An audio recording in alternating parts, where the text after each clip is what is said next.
Knon 89.3 FM in Dallas and Fort Worth, the voice of the people. Business owners, tell KNON's listeners about your business. You can put your business or event on KNON. KNON currently has space available to run announcements for you. Tell KNON's listeners about your goods, services, nightclub, concert, or event. Help keep the voice of the people on the air while putting your information on the air. KNON's been named the #1 radio station in Dallas by both the Dallas Observer and D Magazine. Put your business with Dallas's #1 station. Call now for more information at 214-828-9500, extension 227, or extension 233. For more information, go to knon.org and click on the Run Spots on KNON page. It's a great way for your business to support community radio while letting more people know about you.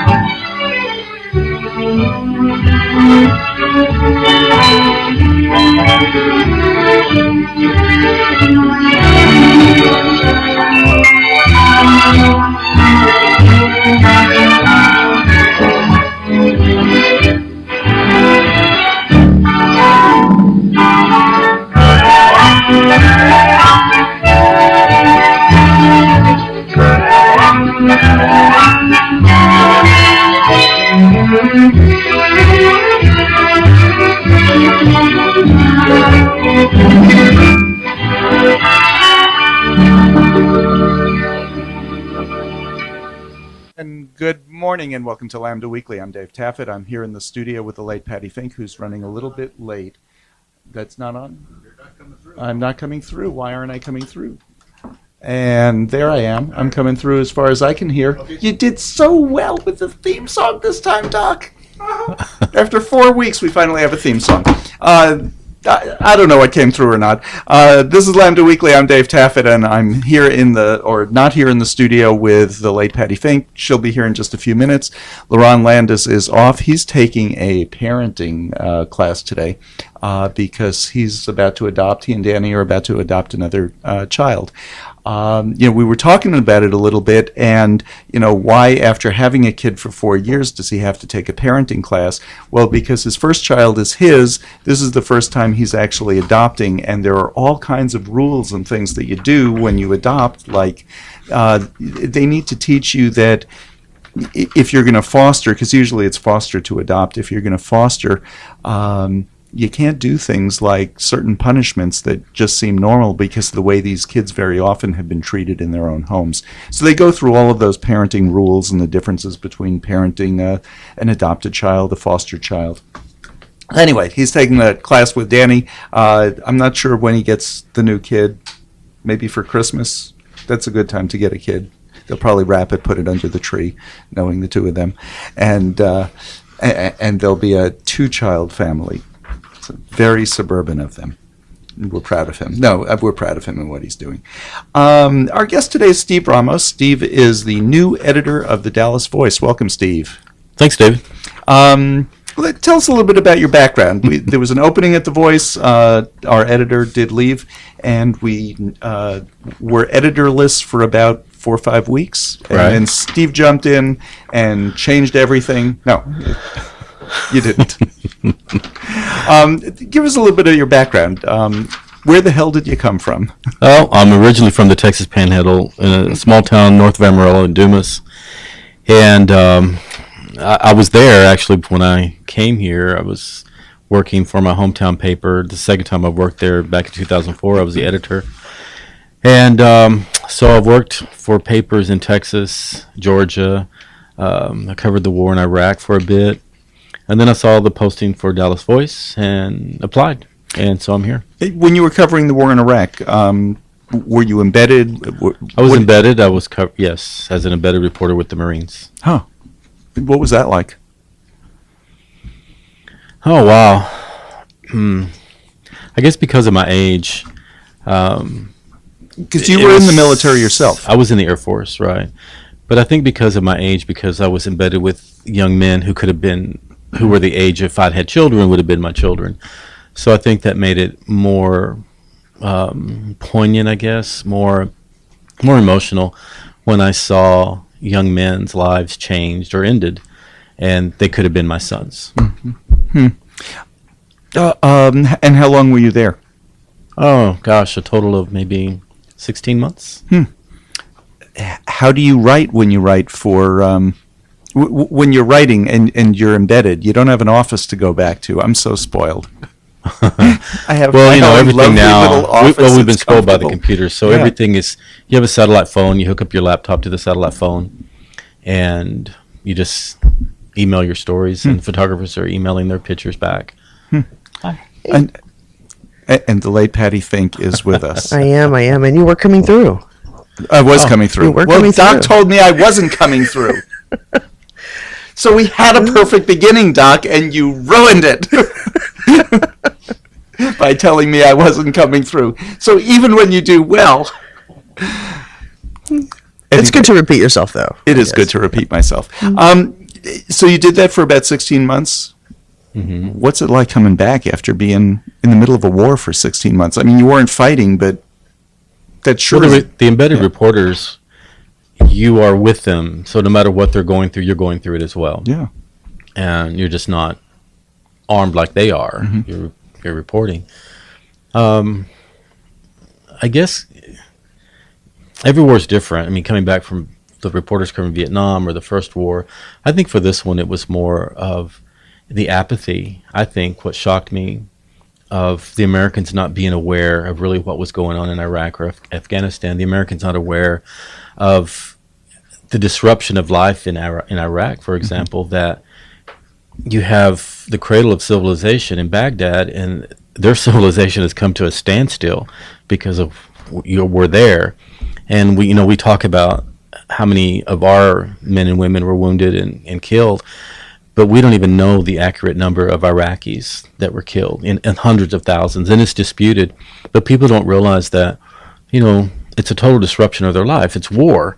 So, people don't know if they should go to the market or send their kids to school because of they're being bombed. They're being killed too with the tribal violence between the Kurds and the Shiites and the Sunnis. So, they're at war with each other because, Saddam, for all of his horrible nature, he did keep a lid on that, hundreds of years old of animosity between the groups. And when that's removed, again, hundreds of years old of animosity surface, and they go after each other, which is what happened in Rwanda too, as you know. Rachel Maddow, Dr. Rachel Maddow, spoke about this in her book Drift, about the difference, the disconnect between the American people and what we do with our military. And we no longer feel ownership about what our military does. And I think that's so true. We watched it as W, began the war and the whole, weapons of mass destruction and such. But we were not allowed to see the coffins coming back at Dover. Right. We weren't allowed to see the action on television every night. And young whippersnappers out there won't remember this, but when I was growing up in the middle of the Vietnam War, every night on the television, on the news, you'd see, back in the days of Walter Cronkite. We had the images. Yeah, they'd have footage from guys like you who were out there with the troops, and you'd see this carnage. Do you know when I saw it change? 1971 was my freshman year in college. Even I am 39 years old. I do want to make that clear. But in 1971, I guess that was in my previous life, I was a freshman, and there were groups on campus that were fighting the war. There were some people who were for the war, but people were involved. That year, Nixon did away with student deferments. And so my class was vulnerable to being drafted out of college. A student deferment allowed you to put off your draft year till after your senior year. By doing away with those student deferments, people in my class were actually being called in for physicals. Then came in the lottery, and then people relaxed a little bit then, especially if you had a higher number. And then a few months after that, they did away with the draft. And when they did away with the draft, the war lasted till 1975, but that's when war protests ended. That's when, people still were not happy with that war, but the protests ended, the civil disobedience, all that stuff that was going on, it died down. And I really see it as dating from then, because we're not. But also Americans weren't informed about even what our troops were battling, because initially they weren't even armed properly. Their vehicles weren't armed properly. And people were sending Kevlar to their kids, raising money at home for the $5 or $6 grand. And they were buying their own as well. And there was one point where the Marines, they were drinking from the river. And when you reported that, you would get hate mail because Americans were saying we would never send our troops like over there unequipped. Well, that's the way it was. And then, after the fall of Baghdad, then the museums, and this again is the cradle of civilization, so you can imagine the antiquities that were there. And so the museums are being looted, everything's being looted, and Rumsfeld said, well, that's what happens in war. That we didn't have a plan. We had no plan for the fall of Baghdad at all. And we thought that they were going to welcome us. But then, the insurgency was created when we didn't use their military as we promised we were going to use their military. Disbanded their military. Well, but we had promised them that we were going to use them in the transition. And then, someone made a capricious decision that they weren't going to be used. And we have 300,000 armed men who now have no jobs, and they're armed, and they know where all the caches are out there that we didn't secure. And so they just go get them, and now they're mad at us. And guess what they did? They joined the insurgency. This is a different segue, but this is exactly why we have computer viruses today. Because when the Eastern Europe and Russia fell from communism, all of these highly intelligent people had no jobs. And rather than program for computers in the positive way, they said, I'm going to get you. I'm going to disrupt you, and I'm going to cause trouble. Because they were left with this situation that nobody planned for. Imagine the city of Dallas all of a sudden is occupied, and we don't have jobs, and we don't have running water, we don't have electricity, we have no infrastructure, and it's dangerous to get out. Yes, everything was at a standstill. You're wondering how you're going to eat tomorrow. So you were there for 16 months. At two different periods, because you rotate with the troops. Oh, okay. And before that, I was working for a paper in Georgia, and I was there when we invaded Iraq. And it was interesting because I wasn't the executive. I was the managing editor, and the executive editor and we did not believe that Saddam had weapons of mass destruction. So we were opposed to going in. And I remember in Georgia and Atlanta, there were marches, people who were protesting us going over there. And even law enforcement officials were harassing them because we were told we were not patriotic. Well, I care about our young men and women going to war. Let's make sure. And I didn't believe they had weapons because after the first war, Saddam was pretty much declawed. But he's surrounded by enemies. There's Iran, and they're blood enemies. And so he has to do all this posturing to let his enemies know, I'm still armed, don't bother us, don't attack us. So of course he's posturing and coming off as a tough guy to protect himself. But after the first Gulf War, he was pretty much declawed. He didn't have anything that, and the famous articles that appeared in the New York Times, and it really gets me because when people talk about the liberal press, I just, where's that coming from? Because, and they're saying New York Times in particular. Yeah, and New York Times is the one that was going with Bush and saying, yes, we need to go, and using all of this information that was later discredited. And so when people attack and say the liberal press, where? Exactly. We're just objective, and just because we challenge a decision that's going to send us into war. But here's the New York Times. And they were actually embedded with the administration. Well, and that's another interesting thing, because this shows the brilliance of that administration's propaganda. Because when you embed, it was different in Vietnam. They weren't embedded, but when you embed reporters with the troops, you start bonding with the troops. Sure. And you identify with them. You become one of them. So you're less apt to report My Lai, for example. You're not, because you feel like you're one of them, so you're not going to betray them when you see them committing a war crime. You're more apt not to do anything. So it really was a brilliant propaganda move, rather than letting the reporters stay back and be objective like they did in Vietnam. So how did you maintain your objectivity? Because I'm assuming that you did everything you could to try to. Well, you have to, because it's important. You're recording history. And I remember when I was going to go, a friend said, if you want to commit suicide, why don't you just put a gun to your head? And I said, what reporter wouldn't want to do this? This is what a reporter lives for, because we're reporting history. And so it's your job to make sure that the information, what's going on, that you are reporting it to the Americans accurately. And actually what I wanted to do, I don't know if you're familiar with Ernie Powell. He was a famous columnist during World War II, and he was greatly beloved by the American people because he gave the soldiers a face. He put a face to them. And so his columns were so popular because, World War II, there was no television, anything like that.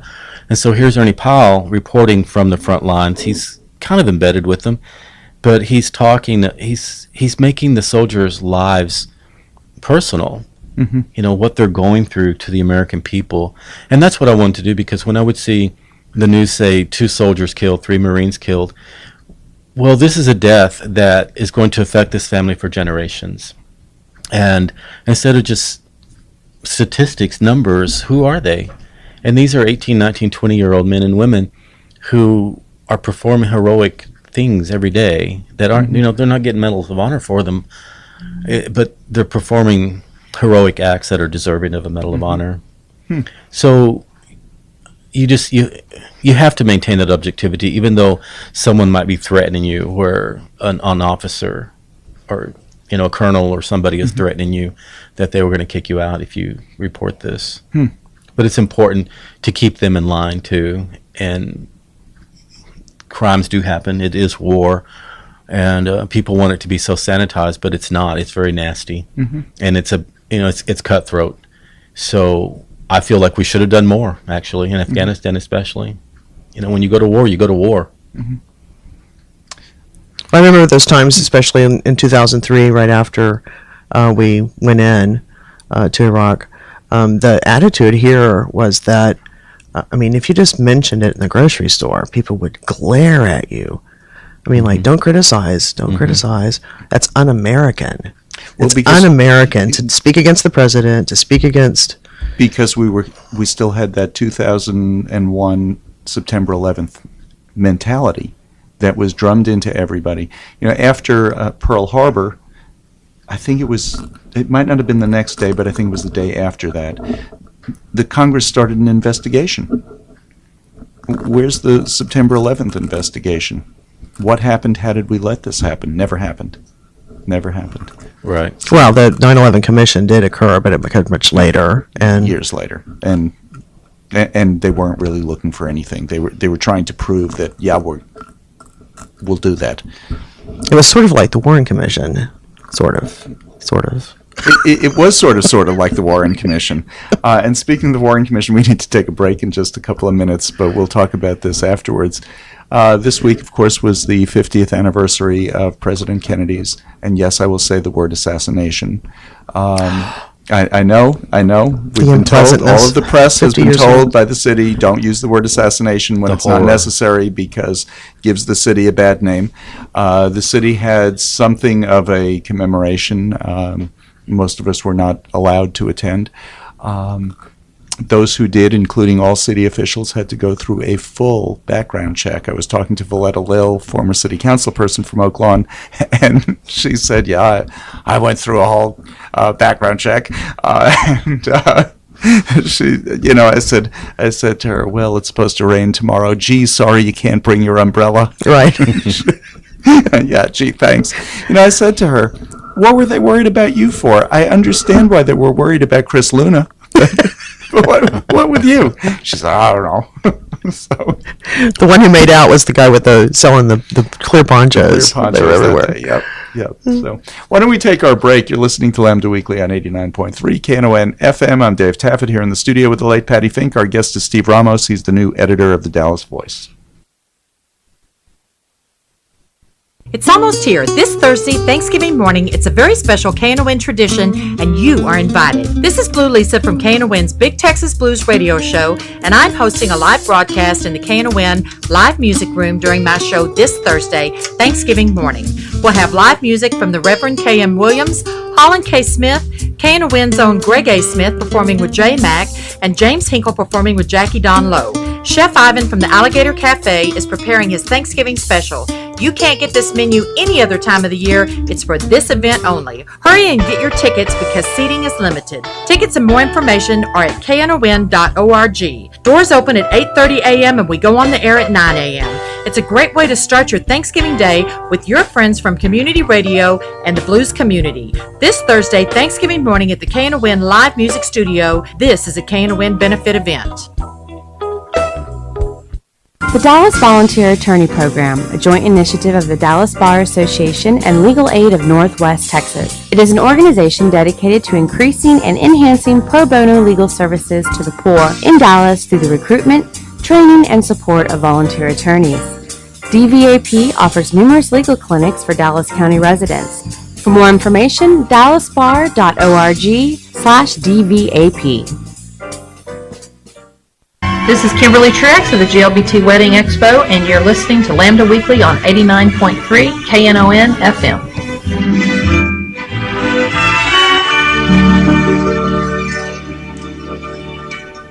And this is Lambda Weekly. I'm Dave Taffet. I'm here in the studio with the late Patti Fink, and our guest is Steve Ramos. He is the new editor of Dallas Voice. This week was the 50th anniversary of the Kennedy assassination down in Dealey Plaza, and the city had a choice. They could have either opened Dealey Plaza to the general public, or they could have something going on there and close Dealey Plaza off. And because of the fear of a copycat event, that's what they really wanted to do. So they did this very limited event, 5,000 people. When you looked at it on television, Dealey Plaza was half empty because 5,000 people didn't show up. It was a miserable day out, and they did not let additional people in. You had to apply for tickets. One person who went told me he applied about 4 months in advance. Everybody went through a background check, yeah. And they had about a 2-hour long, tedious ceremony. And when I say tedious, we were watching it on TV. It was just a long, tedious ceremony for no reason.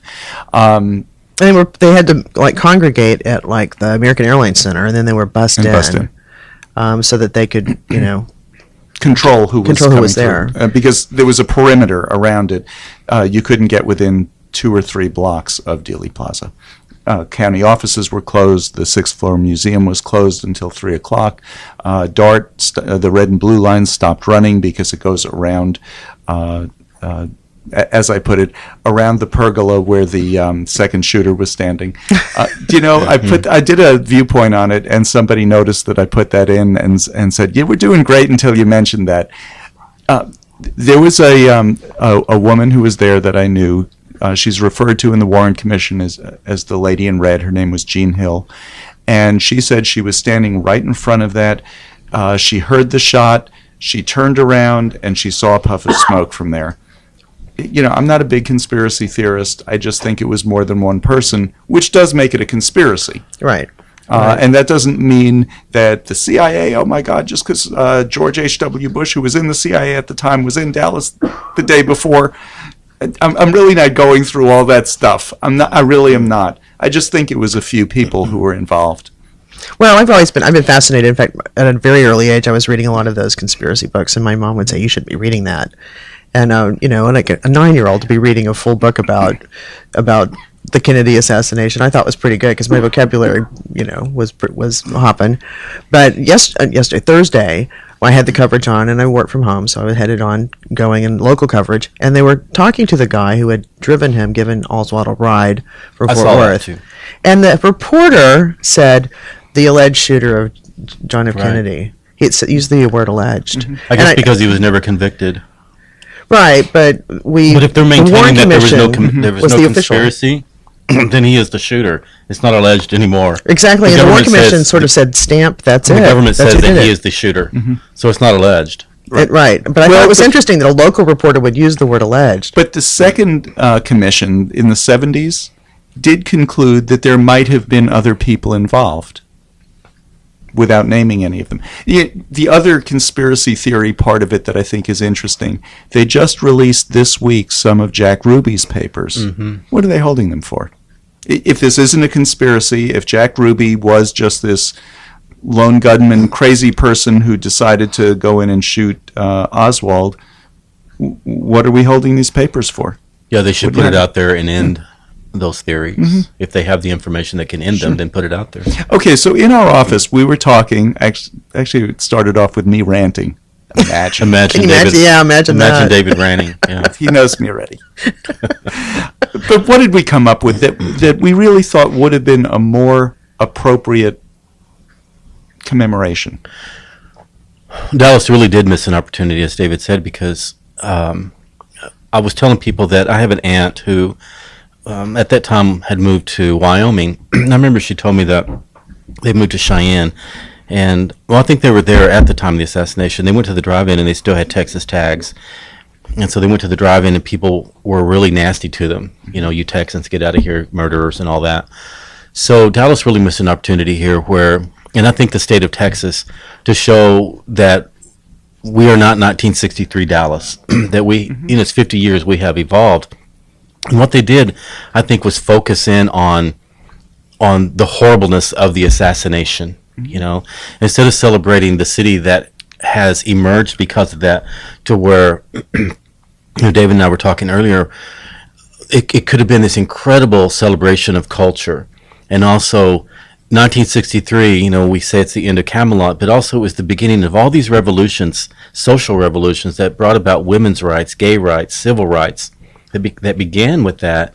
And, you know, those of us who are alive and remember it, it began this period where, yes, there was some chaos, but out of that chaos, you know, from the bricks of Camelot, these organizations started building a foundation on which they built their civil rights movements. So Dallas and Fort Worth we could have had a tremendous celebration to show that we are now the city of arts, which is a Kennedy legacy, you know, the Kennedy Center in D.C. And because Dallas, it says it's the New York City of the South. And so we have these incredible museums in Fort Worth and Dallas. We have incredible music here. And to show that the city that has become, the city that has evolved from that day. And instead they focused on that day and not on who we are today.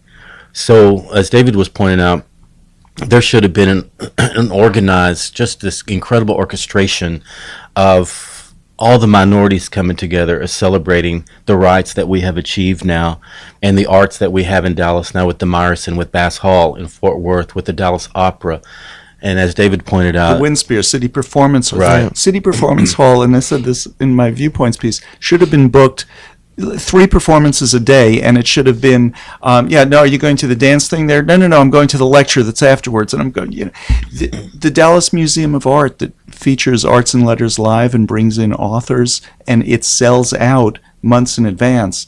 Well, if it was part of this weekend, can you imagine? And I don't know what authors. And you know, David, instead of the world, because when I went to the museum the day before, there were international television crews there. Instead of them focusing on November of 1963, we could have been showing the world who Dallas is today, and Fort Worth as well, but also Texas, because there could have been statewide events in Houston and San Antonio, Fort Worth, and you know and how Dallas. That figures in, actually? The day before, it was a Thursday, Kennedy flew to Houston. He made a speech in Houston, and he flew to Fort Worth. He was also in San Antonio. He flew from Fort Worth to Dallas. After speaking in Fort Worth, he flew to Dallas. And then from here, he was supposed to go down to Austin. Feature all of the cities. But also there should have been, I'm sorry, Patty, but David and I were speaking earlier, Kenny being Catholic and I'm Catholic, you know, the bishop, there should have been this great celebration at the cathedral here. The cardinal should have had a great mass at St. Patrick's in New York City. So we missed this opportunity to show the world not only what Texas, Dallas, but what we have become as a nation because of the Kennedy administration, and then Johnson's with the Great Society, the passage of civil rights, and that began with Kennedy and Johnson. So as a city and as a country, we missed an opportunity. You know, and it should have been a year before that we started, or longer that we started planning this, but a year ago, register with us here at the city what your group is going to do. DGLA could have done this wonderful something. Yeah, lots of people could have done something. Yeah. And, you know, my manager is from Tampa and lives in Tampa, and we were talking that day, in fact, while all of that was going on, the ceremonies and such, and she said Tampa was nuts because he had left Tampa to go to Fort Worth or Houston, wherever, but he'd left Tampa to come to Texas that week, that day. And so they were rereading the speech he gave there. They were doing all of these things in commemoration of the 50th anniversary. But what struck me in talking about that and looking back on what Dallas chose to do, one, They did have a young woman named Monica Saldivar who sang the national anthem, Latina, from Booker T. Washington Arts Magnet School. And so I thought that was really good. And then the color guard from the Dallas Police Department had like 3 African Americans, 1 Hispanic, and 1 Anglo guy. And I thought that was great because when I was watching it on television, I was going, good job. At least the pieces they did sort of reflect. It wasn't like pasty white guys. It could have been. And they did that, but it was still in the context of what happened at Dealey Plaza, Right. and let's keep everybody away from Dealey Plaza. Well, they painted over the X on the roadway. Well, they didn't do that. They repaved. That's how you get rid of paint on a road, is repave. It's just nuts. But what struck me too was that when, for one, I remember as a child, my mom told me that they had agreed that all of this stuff would not be released, all of this information that's still classified, for 75 years. Right. So even at 50 years, they didn't do it. No. So who knows how much more will come out? But the Kennedys and others wanted a generation to pass before anybody really knew. So I've always held out there that there's something else very significant in those. Well, there obviously But they would is. tell us. If there are more papers that will not be released now for another 25 years, of course there's more. Absolutely, there's more. And we've suffered as a city, as the city of hate kind of reputation for decades. And I remember it didn't change until basically JR got shot. And after JR got shot, South Fork, for the first time in our city's history, became the #1 attraction in Dallas. Of course, it's tiny. It's like 3 by 4 inches or something. It's really small. And the world watched that episode of Dallas. Yes. We're known for its shootings. And it's fictional, but my gosh, that's the thing that surpassed Dealey Plaza was the shooting of JR. And that's what we were trying to say Dallas should have done now, another generation later. Dallas should have then been known for, and the #1 tourist attraction should have been the Arts District this weekend. Yes. It should have been, Patti, which performances did you go to or are you going to go to after the show today? That should have been the buzz. And it should have been the D-Link and DART and everybody free riding, get you there. Let's have a week of commemoration. Get there however you can. We're going to help you get there. All these events are free.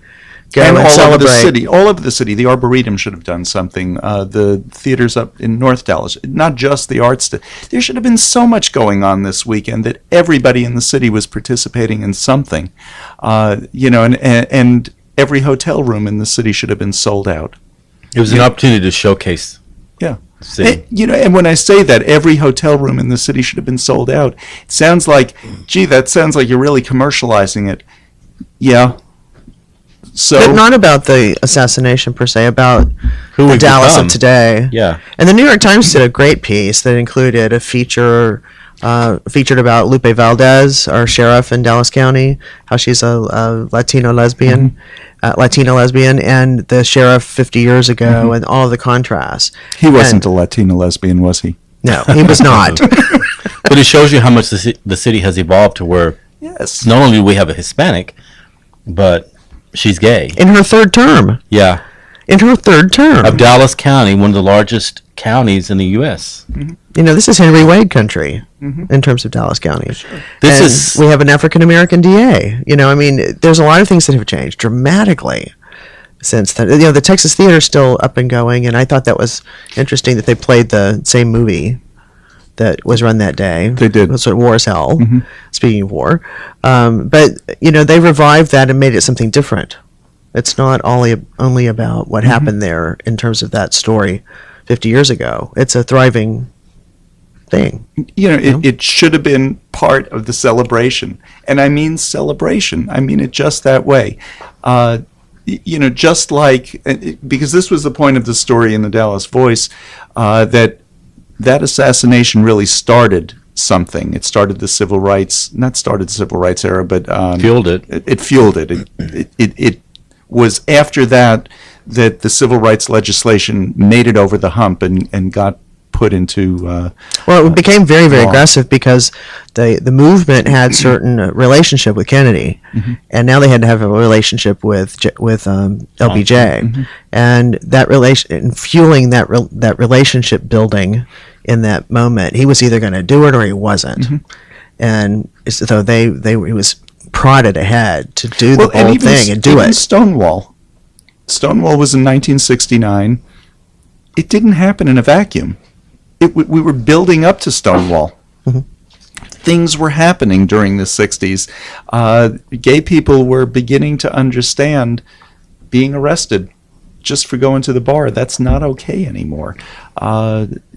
We are people. We do deserve some rights. And, something happened at that one bar at that one time. It was this one raid where it was mostly the drag queens who were in that bar just said, not this time. And they rebelled.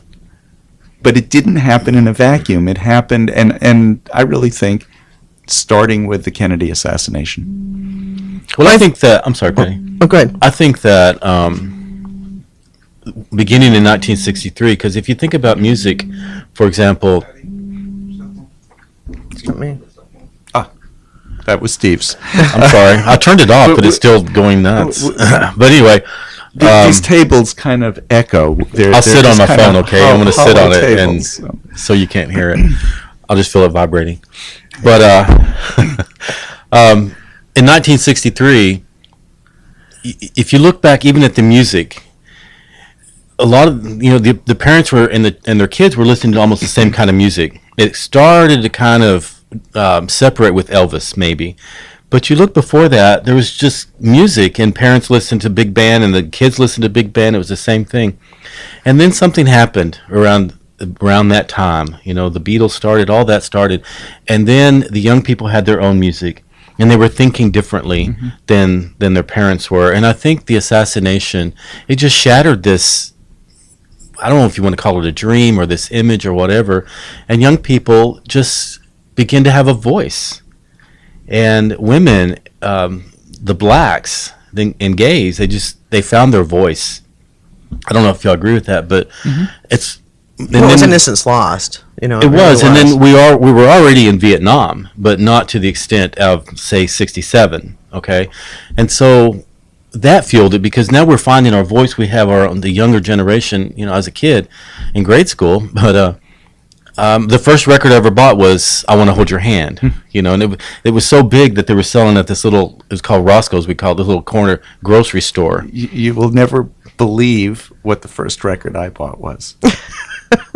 Did they have records, David? They did. It was, tell us, what is this record you speak of? It was the Ballad of the Green Berets. I remember that. I remember that as well. But I remember him on Ed Sullivan doing it. Yes, right. He was on Ed Sullivan, I remember, and did it. And then with, how young people were just so opposed to Vietnam for the most part. And so they found their voice. I think a lot of different groups, there was almost like this collective voice. And then after 1963, groups found their voices. And then, with Vietnam, with the unhappiness of that. And so young people with the campus riots, And so, and then beginning in Stonewall in New York. So then gays found their voice. And when you're talking about the drag queens, I have tremendous respect for drag queens now, because, and for the butch lesbians too, because they started this. And I think they're very brave people, because for all these years they have been on the forefront, and during the AIDS epidemic, the money, the millions of dollars that drag queens raised for these causes. And still do. And so, as editor of the Dallas Voice, it's really important for me that they have a voice, because we owe so much to those people. And you think about bravery, because they're out there and they're not shy about who they are, and they're going to the stores, and there's no doubt who they are or what they are. And I think that's very brave, because I know for me, for many times, I just kind of wanted to blend into the wall and pass, I guess, whatever. And here are these people, we're fighting these battles for us and raising all this money for us. So when you talk about that they started it, but they were the warriors all through the fight for gay rights. We need to take a break.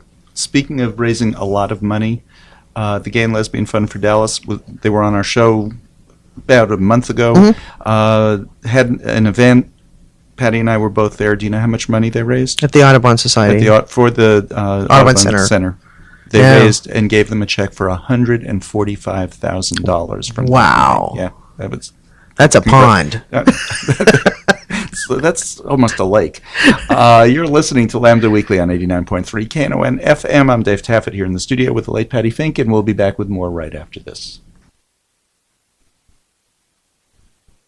KNON thanks you for your pledge to our recent pledge drive. Now is the time to make your pledge count. Be sure to send it in to KNON 5353 Maple Avenue, Dallas, Texas 75235. If you missed our pledge drive, you can still support community radio by donating online at knon.org. Your pledge only counts if you pay it. KNON 5353 Maple Avenue, Dallas, Texas 75235. Be sure to include the name of the show you're supporting. For questions about the pledge drive, 214-828-9500, extension 234. Don't be a Scrooge. Give the blues to the music lover on your list. KNON has the perfect CD or LP for you. Texas Blues Radio Volume 5. Texas Blues Radio Volume 5 features acoustic blues, instrumental blues, party songs, somebody done somebody wrong songs, baby got a good thing songs, six-pack and devil's back songs, gumbo, jive, T-bone, and hip-shaking songs from a fine selection of great Texas blues artists. So do right by the blues and give some Texas blues this year. Texas Blues Radio Volume 5 CD is available at knon.org. Forever Young Records in Grand Prairie, and in Dallas at Bill's Records. Vinyl copies are at Forever Young Records for that vinyl fan on your list. Downloads are available at cdbaby.com. All proceeds are a gift to KNON. Hi, this is Patti Fink, and you're listening to Lambda Weekly on 89.3 KNON FM. And this is Lambda Weekly. I'm Dave Taffet here in the studio with the late Patti Fink. Lerone will be back with us next week. And Patty, you were just saying during the break. Yeah, I was just recounting how I remember in the 70s, some younger people today might not think of this at all, but in the 70s and 80s, it was a big question. Where were you when you first heard that JFK was shot? And, I grew up overseas, and so I was asking people in all of those locations, and then beyond. When I travel, I ask them about it, and and there was that big SNL spoof that was just great. And if you should look it up on YouTube, I'm sure it's there. But the question was, where were you, and what do you remember about it? And to a person, everyone I knew and talked to about who was in another country and from another country expected war. That they were getting ready to get under their desks. They were that. Who were they expecting that we were going to attack? They didn't know. They didn't know. But the tensions at the time. Remember, we'd just gone through the Cuban Missile Crisis, the Bay of Pigs. I mean, all of these things.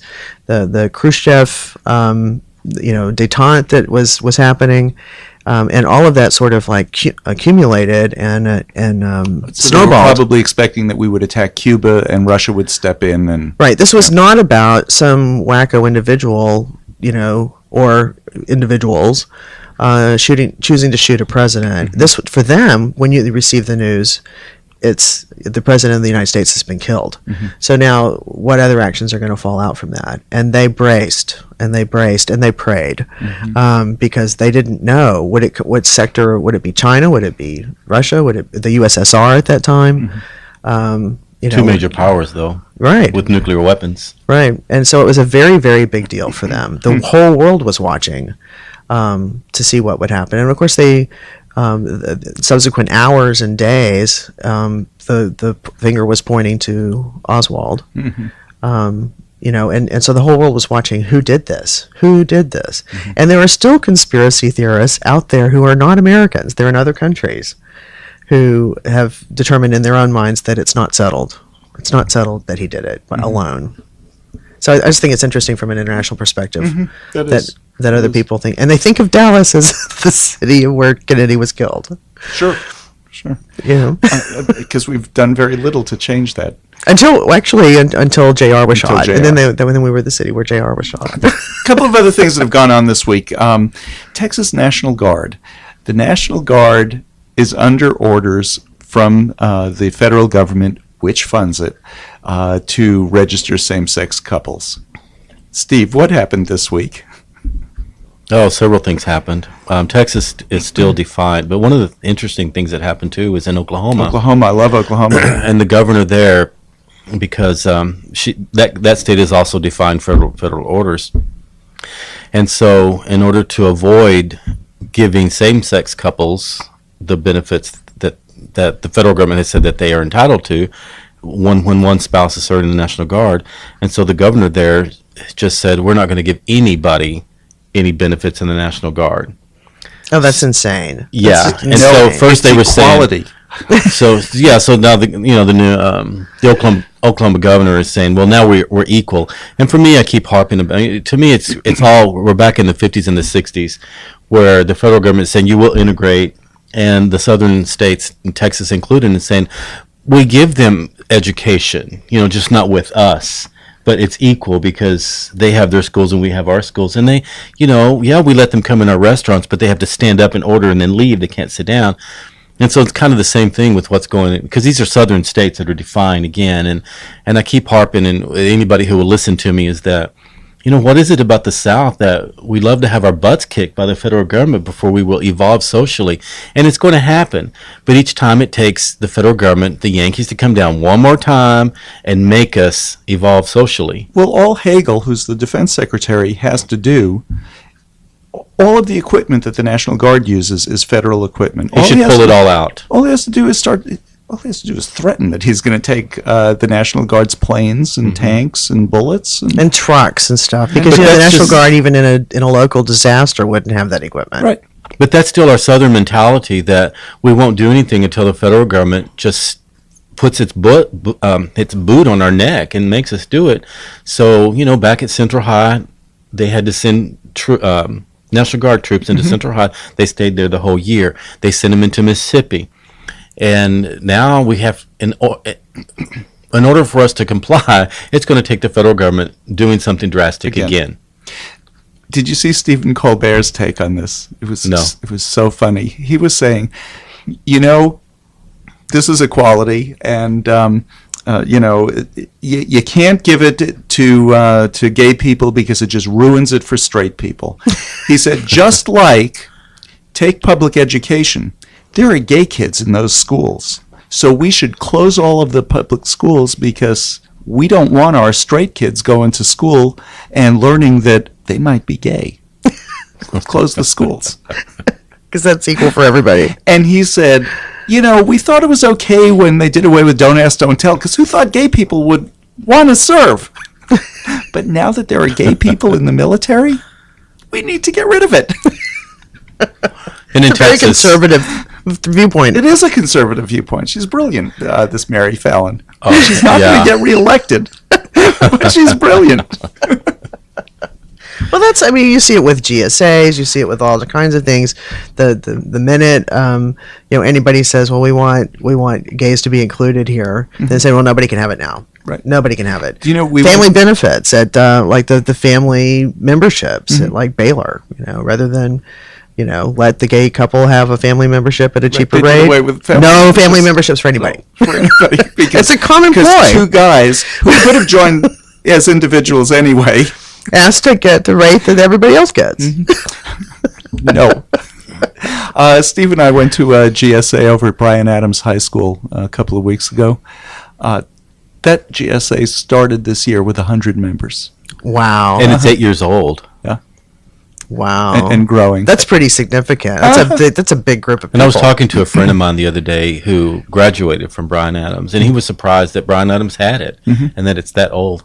But it was so powerful because you have these young people, and some of them aren't gay. They have either gay parents, or there was one young lady, her grandmother was gay, but that they have a place that they can go, because being raised in the Texas Panhandle, which is farming and ranching country, and the Panhandle was Republican when Texas was Democratic. Okay, right. The Panhandle was the only part of Texas that Lyndon Johnson didn't carry. And there used to be an Air Force base in Amarillo, but when the Panhandle didn't vote for Johnson, Johnson said, "Oh, okay, I got something for you. I'm closing your Air Force base down." So in the '60s that base closed. But being raised there, it's a whole different time. I was back in the '70s, but I don't even see that happening now in a Texas Panhandle school. those kids would be, they wouldn't feel comfortable, I don't think. And I don't think the school would do it, and I don't think the community would allow it either. So to go with David to Bryan Adams and seeing that the school and DISD is supportive, and that, that these young people have a place to go and to ask questions, because it's confusing to be a teenager. But when you're saddled with this, and it's so sad, because when you hear some of their questions, because one young lady one of the speakers was a United Methodist minister, Nancy, and one of the young women had a question about religion. She wanted to know how she could come to terms with the garbage that she's been taught, that she's going to hell. And I mean, what a horrible thing to tell a young person, just because... Well, we were told that. We were told that. Oh, well, absolutely. But Patty, you are. Oh, yeah, I am. Well, I'm a recovering Southern Baptist who went to Patty, I Baylor. went to Catholic school, and I was told I'd go to hell if I ever went to a Protestant church. Really? Well, I was told this. I mean, Sister Josita said, "Okay, now you can go to a Protestant church," but she said it in a way like, "Why would you want to?" She said, "But if you ever become a Protestant, you go to hell." Oh, Right. okay. But what would it be if you were Catholic going to a Protestant church and dared to dance? Oh, see, then you could be a champion of the Catholic Church. Well, I always knew my Baptist friends, because the Catholics, we dance and we drink, right? Mm-hmm. And so a lot of our fundraisers were, and we digress here. Yeah, that's okay. We do that on the show. And so a lot of our fundraisers at the Catholic Church were dances. And so my Baptist friends would, Monday morning, they'd laugh and they'd say, we always know when y'all have a dance over the weekend. And I say, how? And they say, well, that's our sermon, when their pastor is preaching against those heathen Catholics that were out there, whooping it up on the dance floor. Yeah, that is pretty Yep. pretty dangerous of you Catholics. Yeah. You dance. Huh. Oh, imagine. Wow. Yeah. So, but anyway, and the Methodist minister, you could tell she was really concerned, hurt that by it. She was hurt, and she said, when I hear that you're told you're going to hell, it's like I'm being stabbed in the heart. So it's interesting because, and this can bring us to this, where there was a church trial in Pennsylvania for a minister who officiated his son's gay marriage. And what's interesting... His marriage. Pardon? His marriage. I'll correct you. It's not. There's no gay marriage. Oh, his marriage. I'm sorry. So... But I think it's important to everybody to understand it was why he got right. It's marriage to his for partner, but it's still marriage. And so that's my point. And you're right. And so this happened several years ago. The statute of limitations. He told his supervisors that he was going to officiate this ceremony, so didn't do it secretly. They did it in Massachusetts, where same-sex marriage is legal in there. And I just heard he's done a number of others since then. Oh, I didn't know that. Yeah. But then the statute of limitations was about to run out. I don't know if in that church it's 6 or 7 years, but it was about to run out. And then just a couple of weeks before it was going to run out, somebody brought it up.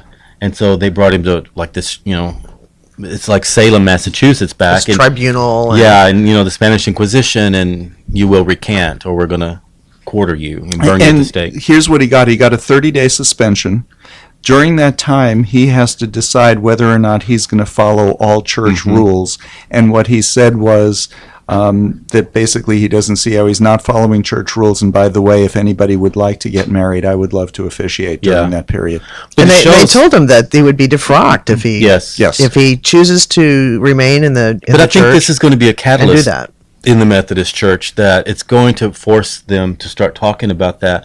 And even we did a story where the Catholic He's not first. Church, I mean, this has been going on for years. Yeah. I'm a Methodist, and Okay. it's been going on for years in the Methodist Church. and for the first time in my history in the Catholic Church, the Pope Francis has ordered the bishops to send out a survey to Catholics worldwide, asking for their input on contraception, on same-sex marriage, on women's role in the church. I'm 55, I've never seen the church ask for something like this. This is almost like another Vatican II, a big reform. But, the Catholic Church is facing another Reformation if it doesn't evolve. And so the Methodist Church, I think this is great that it's happened, because it's going to be a catalyst for discussion in the Methodist Church. And it has been, and I think it's coming to a head, because they really have to say, are we really going to, oust, ordained ministers in our faith? And members of our faith. over this issue, or are we going to come to terms with it? Because the Methodist Church has traditionally, historically, been a very welcoming Well, here's the other denomination. part of it. It was his son's wedding that he officiated at, and actually it turns out 3 of his 4 children are gay. Wow. But So he'll be doing it again. so, but Hopefully. But the point is here: are we going to tell you that supporting your child is a wrong thing? And that's what they're asking him to do. Not support your child. Don't be a good parent. And not support your child's loving relationship. And healthy relationship. I mean, you assume when somebody's And getting they talk married, about this God of love. How can a God of love not want you to be in a loving relationship? Why would he care who it's with? It's a loving relationship. And so they're so worried about defining who can get married, but they're throwing the whole love thing out, I think. And Oh, absolutely. Now, Absolutely. the other thing that I read in where it was in the Washington Post this morning, his flock, his church, they love him. So they're expecting most of this church to walk out If he if gets he's thrown out. well, you saw David and Patty. Did y'all see read the news? We blogged about it, where the bishop from Springfield, Illinois, right after when Illinois passed that legislation to legalize same-sex marriage, and so he called it an evil, and he was going to have an exorcism. I know. Aaron and Which I in were the talking Catholic about that. Church is an exorcism is something taken extremely seriously, and you have to go through this very long, lengthy process to determine if something is actually demon possessed. And so here's this bishop, and I'm speaking as a Catholic too. I wish they would have applied that outrage when the scandal broke about the young boys being abused. An exorcism was needed then. Yes, For sure. Right. Instead, they didn't protect the children; they protected the pedophile priests. And so, I wish this bishop would have been this outraged when that happened, that the children were protected. And now, again, we're talking about loving relationships, and he's calling this evil, and he's calling social involvement evil. And it's a hyperbole that is offensive. It's Now, offensive to me that he would which think. right-wing crazy said that the tornadoes that happened in Illinois were a result of gay marriage? His name is Robert Ritchie. He's executive director of America Needs Fatima, a project of the American Society for the Defense of Tradition, Family, and Property. How's that for an organization name? Well, the Family Research Council. I mean, I subscribe to all this stuff, and it drives my partner nuts because she can't handle it. But the Family Research Council this week has made a call for it. The marriage battle is not over. Come back. Send us money. Send us money. Send us money. Well, it's a great way to raise money. Sure, it is. They have to have something to hate, because people don't realize during the civil rights movements they think it was just these extremists who were fighting integration. No, these were Southern governors who were standing in the doorway of the university saying, no, the blacks will not come here. These were the pillars of the community who were fighting integration. And so it's the same mindset today. Once we're evolving once again, and it's churches who are fighting social involvement that has to come, just like they did back then in the 60s. And I want to thank you, Steve, for being here with us today. Come back to see us again. Thank you. I know where to find you. There was a Dear Amy column this week. It started off with, I recently discovered that my son, who's 17, is a homosexual, and what should I do about this? And her answer, whether or not this was a real letter or not, her answer is perfect. It starts with, you could teach your son an important lesson by changing your own sexuality to show him how easy it is. Wow. That's it for us today on Lambda Weekly. We'll be back next week with more. Have a good Thanksgiving. Thank you, and happy Hanukkah today. No, Wednesday. It starts Wednesday night. Yes, Okay, it coincides with Thanksgiving. but not with Christmas this year. Not with no, it has nothing to do with Christmas. We found another holiday to ruin, and okay. we'll be back next week with more.